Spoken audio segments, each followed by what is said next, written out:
The high cultures of the world, whether they're of the East or whether they're of the West, play a game on every new member. They don't know they're playing this game because their forefathers played it on them, and they're still its hopeless victims.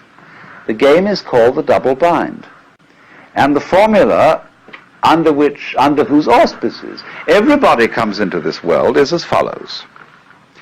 You are required to do something which will be acceptable only if you do it voluntarily.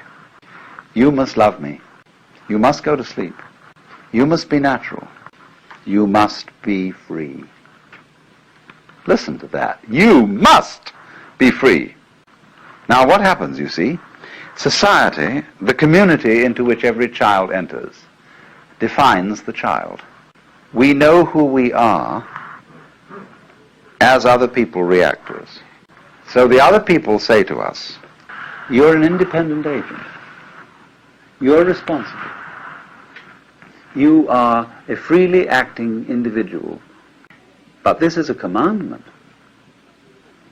And we obey it because we can't help it. The child has no way of criticizing this, or of seeing there's something phony about it. So the child has to be free because he is commanded to be so by the community. Now then, the community sets itself a problem. Having defined the child as an independent agent, and having got the child to believe that he's an independent agent because he isn't. In other words, he wouldn't believe this if he were independent. It then has trouble getting him to behave as the community wants him to behave.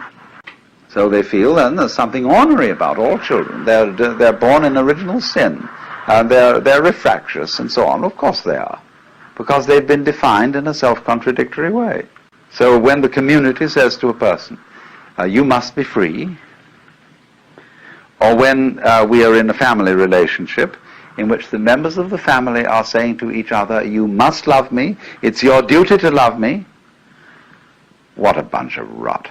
Supposing one day you get up and you say to your wife, darling, do you really love me?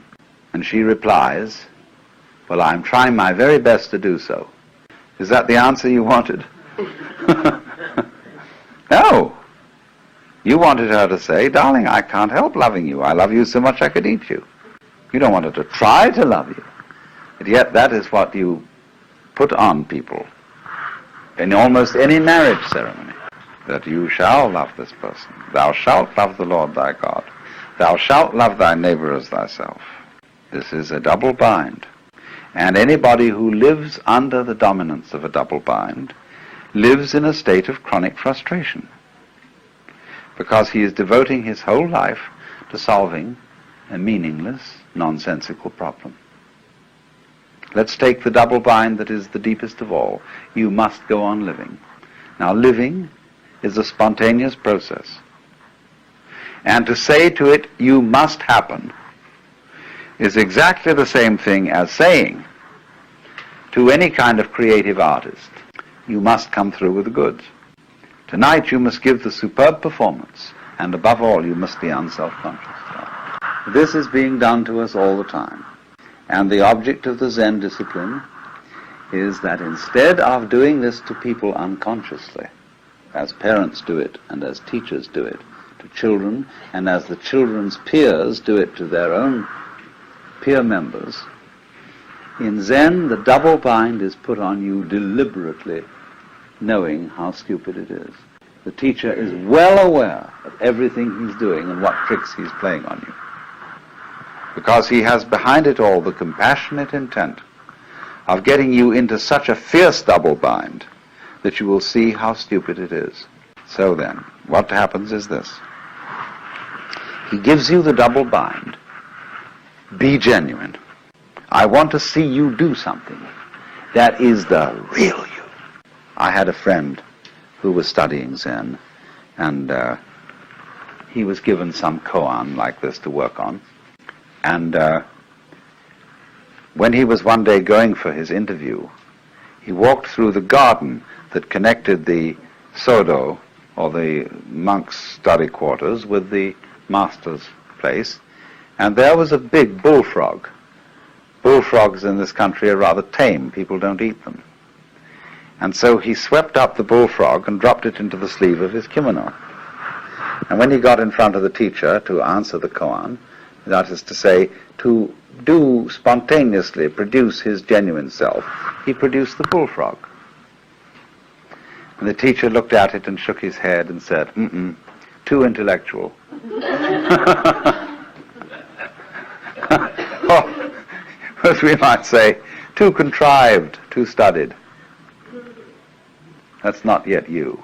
Now do you see the bind in this? It's like being told that everything is all right at this moment so long as you don't think of a green elephant.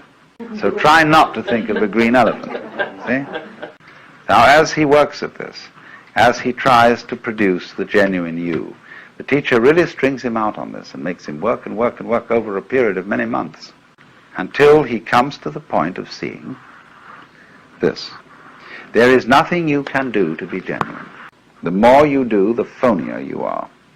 But at the opposite extreme, there is nothing you can not do. That is to say, you cannot give up trying to be genuine. You can't relax, and be completely passive and say, well, let's forget about it. Let's think about practical matters and forget all these spiritual concerns. The moment you do that, your abandonment of trying is itself an insidious form of trying. For example, there's a very interesting Hindu teacher by the name of Krishnamurti that many of you may know about.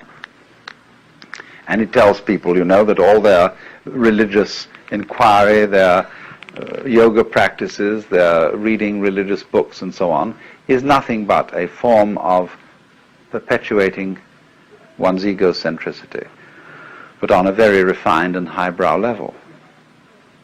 So he gets a kind of disciple who studiously avoids reading any kind of philosophical or edifying book. They are reduced to reading mystery stories. And they become devoted non-disciples. See, what a clever bind that is. It's the same as the Zen technique.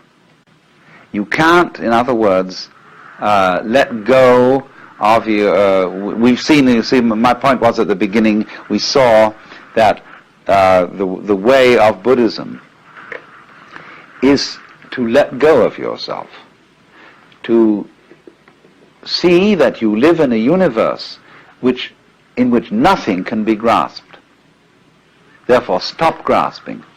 So here's the problem. I come and say to the teacher, teach me not to grasp. He'll say, why do you want to know?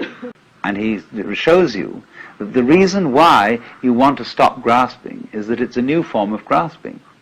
You feel that you will beat the game by being unattached. See, it's horrible to grieve when somebody you love dies. So maybe by being unattached to that person, I can avoid grief. Pretty cold, isn't it? Maybe, you see, by not having an ego, when life comes and bangs on me, if there's nobody there, it'll be all right. So that's why I want non-ego state. That's phony. All this is a new way of safeguarding and protecting the ego. So this is the way in which Buddhism is a dialogue. So you see, if you go back to fundamental primitive Buddhism, people say to the Buddha, I want to escape from suffering. It's a perfectly honest statement. All right? Realize that suffering is caused by desire. Try not to desire. So the student goes away and tries to eliminate desires by controlling his mind and practicing yoga. Comes back to the teacher and says, it's pretty difficult. But I have managed at least to get rid of some desires. The teacher says to him, but you're still desiring to get rid of desire. What about that one? And then the student sees that if he tries to stop desiring to get rid of desire, but then he's got to stop desiring to get rid of not desiring to desire. And suddenly he finds himself once more with molasses in one hand and feathers in the other, absolutely tied up in a vicious circle. So he realizes there is nothing I can do about it, and there's nothing I can not do about it. And this predicament in Zen is called a mosquito trying to bite an iron bull, a position of such psychic extremity that nothing can be done about it. Now the point here is, what does this situation mean? When you find yourself in that kind of a trap, what's the meaning of the trap? Why, that's very simple. If there's nothing you can do, and also nothing you cannot do about a given situation, it means that you are phony. That, in other words, what we call a separate ego isn't there. Of course it can't do anything, because it is not an agent. And by virtue of the fact that it can't do anything, equally, it can't not do anything. It's completely phony. So what has happened is to expose the fiction of there being a separate ego, either to force its actions upon the world, or to have the actions of the world forced upon it as a puppet. This thing just doesn't exist, except as a figment of the imagination, or except as a game rule. Let's pretend everybody is responsible, is independent, is separate. Sure, that's a great game, but it's a game. And so the whole object of this Zen dialogue between the teacher and the student is to carry that game of being the separate ego to its logical conclusion, to its reductio ad absurdum, so that, as Blake said, the fool who persists in his folly will become wise.